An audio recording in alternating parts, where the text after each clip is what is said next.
अनंत यात्रा। पूज्य श्री बाबूजी एवं बहन कस्तूरी के मध्य पत्र व्यवहार 1948 से 1960 तक। भाग 1 3 मई 1948 से 6 अप्रैल 1952 तक। कुछ अपनी ओर से। मैंने उन्हें देखा और देखते ही प्रणाम करना भूल गई और मुख से सहसा निकल पड़ा, अरे बाबूजी, इतने दिनों से आपको ढूंढ रही थी, आप आज मिले। मैंने सुना, अपने कानों से सुना एक अमृत वाणी, बिटिया, हम भी तुम्हें ही ढूंढ रहे थे, तुम हमें आज मिली। यह प्रथम भेंट थी श्रद्धेय बहन कस्तूरी की पूज्य श्री बाबूजी से।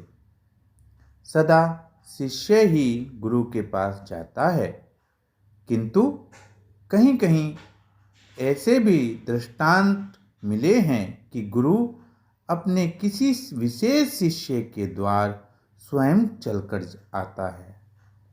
बहन कस्तूरी के साथ भी ऐसा ही हुआ था। यह प्रमाण है कि बहन कस्तूरी पूज्य श्री बाबूजी की सर्वप्रिय विशिष्ट शिष्या रहीं। ब्रह्म विद्या का परीक्षण प्रारंभ हुआ और इसी के साथ हुआ पत्रों का आदान प्रदान। बहन कस्तूरी का प्रथम पत्र, जो 3 मई 1948 को लिखा गया था, श्री बाबूजी को प्रेषित किया गया, जिसका उत्तर श्री बाबूजी ने 15 जुलाई 1948 के पत्र में बहन जी को दिया और तभी से दोनों के मध्य पत्र व्यवहार का सिलसिला सन 1970 के अंत तक चलता रहा अनावरत। अपने पत्रों में बहन जी ने सहज मार्ग पद्धति द्वारा ब्रह्म विद्या के परीक्षण से प्राप्त अपनी अनुभूतियों का यथासंभव शाब्दिक चित्रण किया है। उन्होंने दैनिक हर स्थिति, प्रत्येक स्तर का वर्णन इतना मार्मिक एवं सजीव किया है कि इस प्रकार की आध्यात्मिक विद्या के प्रशिक्षण में पग पग की स्थिति की व्याख्या अनंत दुर्लभ है। आदि से अंत के अंत तक की अनुभूतियों का समावेश इन पत्रों में किया गया है। पूज्य श्री बाबूजी ने बहन कस्तूरी को लिखे गए अपने पत्रों में केवल उनका उत्तर तथा उनके स्तरों को उत्तरोत्तर बढ़ाने एवं निखारने का मार्गदर्शन ही नहीं किया, बल्कि ब्रह्म विद्या का संपूर्ण भंडार ही प्रसार कर रख दिया, जो केवल बहन कस्तूरी के लिए ही उपयोगी नहीं, वरन संपूर्ण मानव जाति के लिए, सारी सृष्टि के लिए एक विशेष संदेश बनकर रह गया। ऐसी अनेक बातें हैं, गूढ़तम रहस्य तथा मूल तथ्यों को, जो कि श्री बाबूजी अपनी पुस्तकों तथा आलेखों में नहीं लिख पाए, बहन जी को लिखे गए अपने पत्रों में विस्तार पूर्वक प्रसार कर रख दिया। श्री बाबूजी के पत्रों का अधिकांश भाग संपूर्ण मानव जाति के लिए, विश्व कल्याण के लिए लिखा गया है। तभी तो श्री बाबूजी ने अपने 18 अगस्त 1954 के पत्र में लिखा है, मैं कोशिश करता हूँ कि तुम्हारे हर खत का जवाब दूँ, इसलिए कि मैं तुम्हारे खत और अपने जवाब छपवाना चाहता हूँ।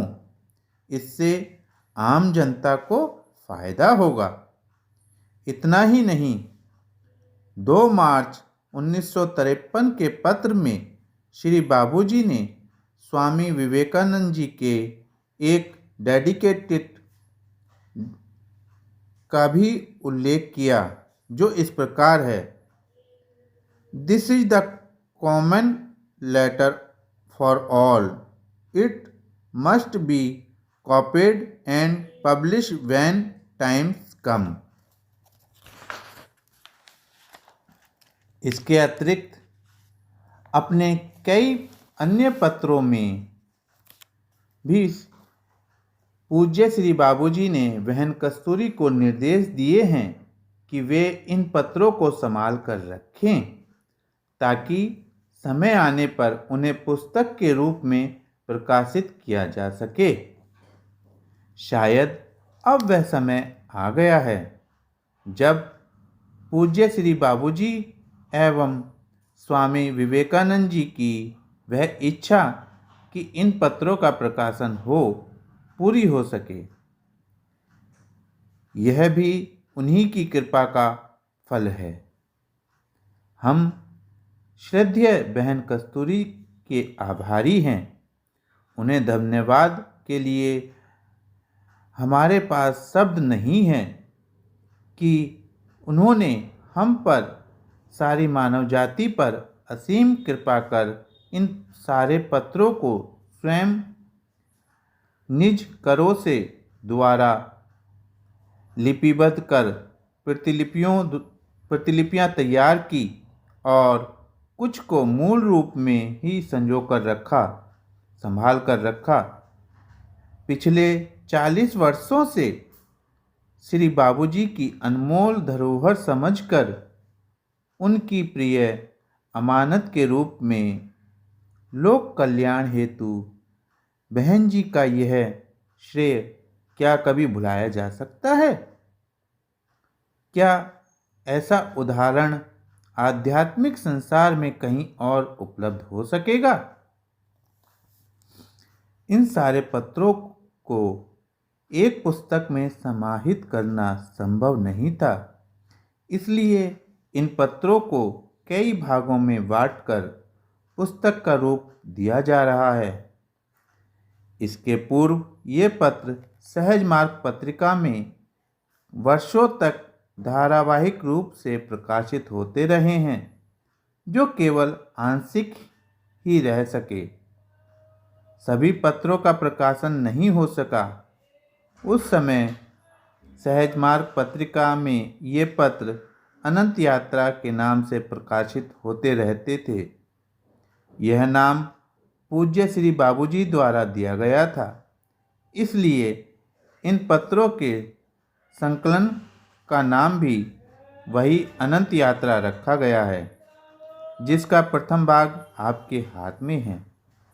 विश्वास है आध्यात्म के जिज्ञासु बंधुओं एवं बहनें इस अनंत यात्रा को पढ़कर ब्रह्म विद्या की उपलब्धियों से अवगत हों। अनंत यात्रा के पथ पर चलकर लक्ष्य को प्राप्त करने तथा मालिक में लय होने से निश्चय ही सफल होंगे तथा इस जीवन को सार्थक बना सकेंगे। धन्यवाद। 30 अप्रैल 1992, S.M. प्रसाद, अभ्यासी, लखनऊ केंद्र। ये पत्राचार नहीं, सोपान है। बूंद से सागर का मिलान है। सहज मार्ग में अनुभूतियों का शब्दों में किया गया बखान है। फक्कड़।